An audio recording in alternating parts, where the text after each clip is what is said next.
Hey Siri, put directions to Cherai Beach Resort. Getting directions to Chera Beach Resort.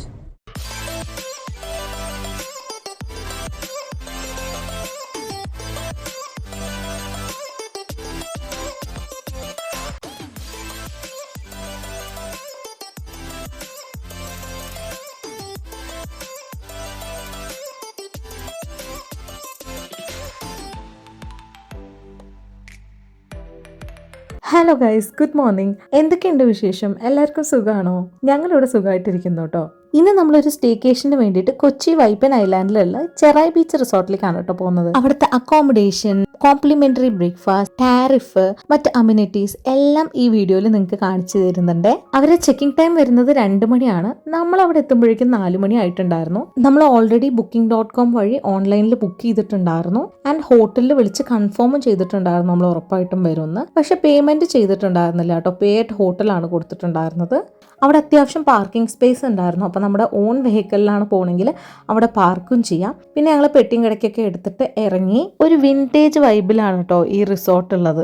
കാണാൻ നല്ല രസമുണ്ട്. ഇതിൻ്റെ straight opposite കടലാണ്. അപ്പോൾ കടലിൻ്റെ തിരമാലകളൊക്കെ ഇങ്ങനെ കേൾക്കാട്ടോ. ഭയങ്കര റിലാക്സിങ് ആണത്. നമ്മൾ ചെന്ന് കയറുമ്പോൾ തന്നെ ലഗേജൊക്കെ അവിടെ വെച്ചോളാൻ പറയുന്നുണ്ട് കേട്ടോ. അപ്പോൾ നമ്മൾ ഡയറക്റ്റ് ഫ്രണ്ട് ഡെസ്കിൽ പോയിട്ട് ബുക്കിംഗ് ഡീറ്റെയിൽസ് ഒക്കെ കാണിച്ച് ID വെരിഫൈ ഒക്കെ ചെയ്തതിൻ്റെ ശേഷം അവർ നമുക്ക് റൂം അലോട്ട് ചെയ്തു. ഹാഫ് പേയ്മെൻ്റ് ആണ് കേട്ടോ നമ്മൾ ചെയ്തിട്ടുണ്ടായിരുന്നത്. റിമൈനിങ് പേയ്മെൻറ്റ് ചെക്ക് അപ്പോൾ കൊടുത്താൽ മതി എന്ന് പറഞ്ഞിട്ടുണ്ടായിരുന്നു. നമ്മുടെ ലഗേജൊക്കെ അവിടുത്തെ റൂം ബോയ് തന്നെ എടുത്തിട്ട് ഇതുപോലത്തെ ഒരു വണ്ടിയിൽ നമ്മുടെ വില്ലയിലേക്ക് കൊണ്ടുപോകാണ് കേട്ടോ ചെയ്യുന്നത്. നേരത്തെ പറഞ്ഞതുപോലെ ഇവിടുത്തെ ഓരോ വില്ലയും ഒരു വിൻറ്റേജ് വൈബുള്ള കോട്ടേജ് പോലെയാണ് കേട്ടോ നിർമ്മിച്ചേക്കുന്നത്. ഇവിടെ തന്നെ പല കാറ്റഗറിയിലുള്ള വില്ലാസ് ഉണ്ട്. Doctor villa, doctor premium villa, sunshine villa, അതുപോലെ പല വില്ലാസും ഉണ്ട്. ചിലതൊക്കെ ലേക്ക് ഫേസിംഗ് ആണ്, ചിലതൊക്കെ പൂൾ ഫേസിംഗ് ആണ്, ചിലതൊക്കെ ഗാർഡൻ ഫേസിംഗ് ആണ്. അപ്പം നമുക്ക് ഏത് വ്യൂ ആണോ വേണ്ടത് അത് നോക്കിയിട്ട് നമുക്ക് സെലക്ട് ചെയ്യാവുന്നതാണ് കേട്ടോ. ഞങ്ങളിവിടെ എടുത്തിട്ടുണ്ടായിരുന്നത് ലേക്ക് ഫേസിംഗ് വില്ലാസ് ആണ്. ലേക്ക് ഫേസിംഗ് വില്ലാസിന്റെ പേര് വരുന്നത് ഡോക്ടർ പ്രീമിയം വില്ല എന്നാണ് കേട്ടോ. ഇത് കൂടാതെ ഇവർക്ക് ആയുർവേദ സ്പാ ഉണ്ട്, സ്വിമ്മിംഗ് പൂൾ ഉണ്ട്, ഇന്ദ്രപ്രസ്ഥം ഹാൾ ഉണ്ട്, separate kitchen and dining area ഉണ്ട്. അപ്പം നമുക്ക് ഫുഡ് എന്തെങ്കിലും വേണമെന്നുണ്ടെങ്കിൽ ഓർഡർ ചെയ്ത് കഴിഞ്ഞാൽ അവർ റൂമിലേക്ക് സെർവ് ചെയ്യും. അല്ലെങ്കിൽ നമുക്ക് നേരിട്ട് പോയിട്ടും കഴിക്കാവുന്നതാണ്. ഇതാണ് കേട്ടോ പുറത്തുനിന്നൊരു ഓവറോൾ ലുക്ക്. ഇനി നമുക്ക് ഉള്ളിൽ പോയിട്ട് നമ്മുടെ ഡോക്ടർ പ്രീമിയം വില്ലയുടെ റൂം ടൂർ കാണാം. നമുക്ക് കിട്ടിയിട്ടുണ്ടായിരുന്നത് 703 റൂമാണ്. റൂം തുറന്നതും തന്നെ നമുക്ക് ലഗേജ് വെക്കാനുള്ള സ്പേസ് ഉണ്ട്, ഷൂ റാക്ക് ഉണ്ട്, വാർഡ്രോബ് ഉണ്ട്, മിറർ ഉണ്ട്, ഡ്രസ്സിംഗ് ടേബിൾ ഉണ്ടായിരുന്നു, ബെഡ് സൈഡ് ടേബിള്, 2 കോട്ട് ഉണ്ടായിരുന്നു. ഒന്ന് ഡബിൾ കോട്ട്, ഇനി ഒന്ന് സിംഗിൾ കോട്ട്, പിന്നെ ടീപ്പോയ്, 2 സോഫ ചെയർ, പിന്നെ ബാക്കി എല്ലാവിടെയുള്ള ബേസിക് കമ്മ്യൂണിറ്റീസ് പോലെ TV, കെറ്റില്, ഫ്രിഡ്ജൊക്കെ ഉണ്ടായിരുന്നു. പിന്നെ ഇതുപോലെ ഒരു ഡോർ ഉണ്ടായിരുന്നു ടുവേർഡ്സ് ലേക്ക് വ്യൂയിലേക്ക്. അവിടെ 2 ചെയർ, പിന്നെ സൈഡിൽ ഇരിക്കാൻ പറ്റുന്ന പോലെയൊക്കെ കൊടുത്തിട്ടുണ്ട്. അപ്പം ഇതാണ് back yard plus lake view from doctor premium villa. ഇനി നമുക്ക് ബാത്റൂം ടൂർ കാണാം. ബാത്റൂമിൽ ഒരു ചെറിയ പോർഷൻ ഓപ്പൺ സ്പേസ് ആണ് കേട്ടോ. അത്യാവശ്യം നീറ്റായിട്ടുള്ള ബാത്റൂം തന്നെയാണ്. മിനിമലായിട്ടുള്ള ടോയ്ലറ്ററീസും അവിടെ ഉണ്ട്. പിന്നെ ഒരു അക്കുപഞ്ചർ സ്പേസും കൂടി ഉണ്ട് കേട്ടോ. ഇതാണ് ഓപ്പൺ സ്പേസ്.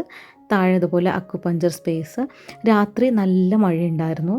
അപ്പോൾ റൂമിലേക്ക് നല്ല ഒരു വെള്ളച്ചാട്ടത്തിൻ്റെ നടുക്ക് കിടന്ന് ഉറങ്ങുന്ന പോലത്തെ നല്ലൊരു ശബ്ദം ഉണ്ടായിരുന്നു കേട്ടോ. അത് രാത്രി നല്ല മഴ ആയതുകൊണ്ടാണെന്ന് പിന്നീടാണ് മനസ്സിലായത്. അപ്പോൾ ഇതാണ് നമ്മുടെ റൂം ടൂറ്. ഇനി നമുക്ക് ഇവിടുത്തെ ടാരിഫ് നോക്കാം. നമ്മൾ എടുത്തിട്ടുണ്ടായിരുന്ന ഡോക്ടർ പ്രീമിയം വില്ലയ്ക്ക് 7000 പ്ലസ് ടാക്സ് ആണ് വരുന്നത് പെർ ഡേ. ഇത് പോസ് ചെയ്തിട്ട് നിങ്ങൾക്കൊരു സ്ക്രീൻഷോട്ട് എടുത്ത് വെക്കാവുന്നതാണ് കേട്ടോ, ബാക്കിയുള്ള കോട്ടേജിൻ്റെ പ്രൈസ് അറിയാൻ വേണ്ടിയിട്ട്. പിന്നെ ഞാനിവിടെ ആയുർവേദ സ്പാൻ്റെ ഡീറ്റെയിൽസും കൂടി കൊടുക്കുന്നുണ്ട്.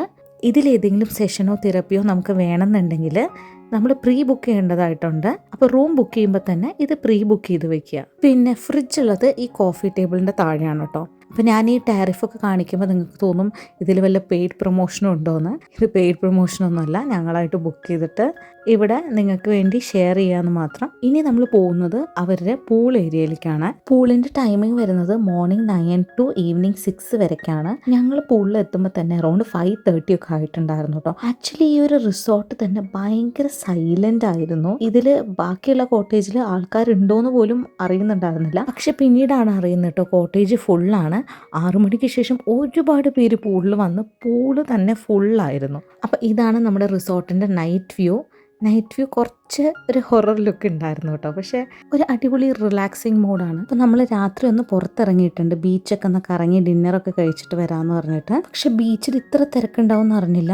ഈ ബീച്ച് എന്ന് പറയുന്നത് നമ്മുടെ റിസോർട്ടിൻ്റെ തൊട്ട് മുമ്പുള്ള സ്ഥലമാണ് കേട്ടോ.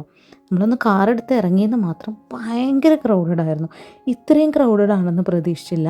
ഇവിടുത്തെ തിരക്കൊന്നും നമ്മുടെ പ്രോപ്പർട്ടിയിലിരുന്ന് നമുക്കൊന്നും ഫീൽ ആവില്ല കേട്ടോ. ഭയങ്കര സൈലൻ്റ് ആണ് നമ്മുടെ പ്രോപ്പർട്ടി. ഒരുപാട് ക്രൗഡഡ് ആയതുകൊണ്ട് നമ്മൾ ബീച്ചിൽ ഇറങ്ങാൻ നിന്നില്ല, ബിക്കോസ് ഞാൻ പ്രഗ്നൻ്റ് ആണ്.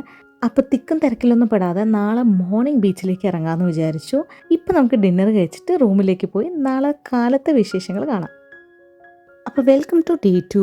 Good morning guys. ഇതാണ് ഇവിടുത്തെ മോർണിംഗ് വ്യൂ. ചെറിയ രീതിയിൽ നമ്മളൊന്ന് ഫ്രഷ് ആയിട്ടുണ്ട്. ഇനി നമുക്ക് ഇവരുടെ കോംപ്ലിമെൻ്ററി ബ്രേക്ക്ഫാസ്റ്റ് കഴിച്ചിട്ട് ബീച്ചിലേക്ക് പോവാം. അവരുടെ ബ്രേക്ക്ഫാസ്റ്റിൻ്റെ ടൈം വരുന്നത് 7:30 to 10 AM ആണ്. അപ്പോൾ ഇന്നത്തെ നമ്മുടെ ബ്രേക്ക്ഫാസ്റ്റ് മെനു എന്ന് പറയുന്നത് ഇഡ്ഡലി, നല്ല അടിപൊളി സാമ്പാർ, പിന്നെ നല്ല തേങ്ങാ ചട്നിയും ഉള്ളിച്ചമ്മന്തി ഉണ്ടായിരുന്നു കേട്ടോ. പിന്നെ ഉണ്ടായിരുന്നത് അപ്പവും, അപ്പത്തിന് കോമ്പിനേഷനായിട്ട് നല്ല വറുത്തരച്ച കടലക്കറിയും പിന്നെ മുട്ട ഉണ്ടായിരുന്നു, ഓംലേറ്റ്. ബാക്കി എല്ലാ സ്ഥലത്തും ഉള്ള പോലെ കട്ട് ഫ്രൂട്ട്സ് ഉണ്ടായിരുന്നു, ബ്രെഡും ജാമും ബട്ടറും ഉണ്ടായിരുന്നു, ബ്രെഡ് ടോസ്റ്റർ ഉണ്ടായിരുന്നു, പിന്നെ English breakfast cornflakes, Chocos, hot milk, cold milk, പിന്നെ ഗ്രേപ്പ് ജ്യൂസൊക്കെയാണ് ഉണ്ടായിരുന്നത്. പിന്നെ കോഫിയും ടീയും കൂടി ഉണ്ടായിരുന്നു കേട്ടോ. ഓവറോൾ അവരുടെ ബ്രേക്ക്ഫാസ്റ്റ് നല്ല ടേസ്റ്റ് ഉണ്ടായിരുന്നു കേട്ടോ, എനിക്ക് ഒരുപാട് ഇഷ്ടമായി. നമ്മൾ കഴിച്ച് കഴിഞ്ഞിട്ട് ഇനി ബീച്ചിലേക്കാണ് പോകാൻ പോകുന്നത്. മുന്നേ പറഞ്ഞതുപോലെ നമ്മുടെ റിസോർട്ടിൻ്റെ സ്ട്രെയിറ്റ് ഓപ്പോസിറ്റ് ആയിട്ടാണ് ബീച്ച് വരുന്നത്. അപ്പോൾ നമുക്ക് അങ്ങോട്ട് പോവാം. കാലത്തായതുകൊണ്ട് ബീച്ചിൽ അധികം തിരക്കൊന്നും ഉണ്ടായിരുന്നില്ല കേട്ടോ, വളരെ മിനിമലായിട്ടുള്ള ആൾക്കാരെ ഉണ്ടായിരുന്നുള്ളൂ. ഫാമിലിയുടെ കൂടെയൊക്കെ വന്നിരുന്ന് പീസ്ഫുള്ളായിട്ട് സംസാരിക്കാനും ടൈം സ്പെൻഡ് ചെയ്യാനും ഫോട്ടോ എടുക്കാനൊക്കെ പറ്റിയൊരു സൈലൻറ്റ് ബീച്ചാണ് കേട്ടോ ഇത്. അപ്പം നമ്മൾ ബീച്ചിലൊക്കെ പോയിട്ട് വന്നതിൻ്റെ ശേഷം കുളിച്ച് റെഡിയായിട്ട് ചെക്കൗട്ട് ചെയ്യാൻ പോവാണ്. ചെക്കൗട്ട് 11 മണി വരെ ഉണ്ട് കേട്ടോ, കുറച്ച് അങ്ങോട്ടും ഇങ്ങോട്ടും ആയാലും കുഴപ്പമൊന്നുമില്ല. പിന്നെ ലേക്കിലേക്ക് നോക്കുമ്പോൾ ഒരു നല്ലൊരു ഹൗസ് ബോട്ട് പോകുന്നുണ്ടായിരുന്നു കേട്ടോ, അപ്പോൾ അതും കൂടി ഞങ്ങൾക്ക് കാണിച്ചു തരാമെന്ന് വിചാരിച്ചു. അപ്പോൾ ഏതെങ്കിലും വീക്കെൻഡിലോ അല്ലെങ്കിൽ പീസ്ഫുൾ ആയിട്ട് എവിടെയെങ്കിലും ഒരു ദിവസം വന്ന് റെസ്റ്റ് എടുത്ത് കുറച്ച് നേരം ബീച്ചിലൊക്കെ എൻജോയ് ചെയ്ത് പോകണമെന്ന് വിചാരിക്കുന്ന ആൾക്കാരാണെങ്കിൽ നിങ്ങൾക്ക് ഈ ഒരു റിസോർട്ട് നല്ലൊരു ഓപ്ഷനായിരിക്കും. അപ്പം നമുക്ക് അടുത്ത വീഡിയോയിൽ കാണാം. Bye from us. Thanks for watching.